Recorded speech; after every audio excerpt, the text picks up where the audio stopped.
I bless you. Got caught in the rain outside coming in. I just wanted to share for a minute. And I'm going to share on something I read the other night. I call it Vanity Metrics. Vanity Metrics. In this age of social media, we all are plugged into the metrics. How many likes we got, how many shares we got, how many comments were left, who's going viral. And many times you got to understand that even the people that appreciate your content are not the persons that would leave a comment, that would leave a like, or would share it. You got to know inside that internally, you got to be all in on how you've done the work, you've put the effort forth. You're going to have to be confident. If you're a preacher out there sharing content, you're going to have to bring your amen with you. I remember a story told by Bishop Jakes, and Bishop Jakes was talking with the editor of the Washington Post, and Bishop Jakes had started doing a column for him. And Bishop Jakes shared that how asked him how can he take all the vitriol, the trolls, all of the negative comments in that he has on his post. And the editor looked at him, said, "You don't understand, Bishop Jakes. Our crowd is so highbrowed and so elevated that our crowd wouldn't leave a comment whether they liked it or not. So we're worrying about the periphery." And folks, look, you got to be all in on you.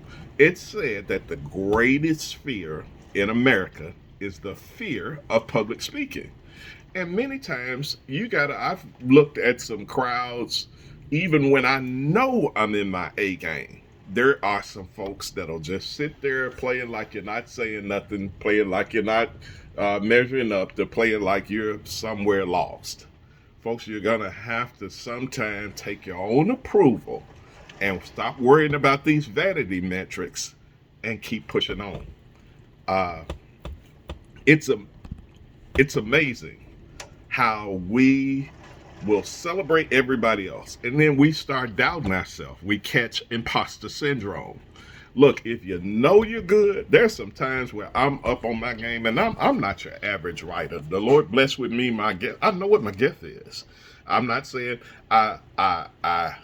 I'm not saying I'm the best public speaker ever, but I'm sure not the worst. I'm not saying I'm the best communicator ever, but I know I'm not the worst. I'm not saying that I'm the best writer ever, but you better scratch some heads when I'm on my A game.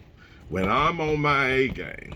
And then you got to get used to sometimes that you're going to have these, what I call Nicodemus people that like what you do.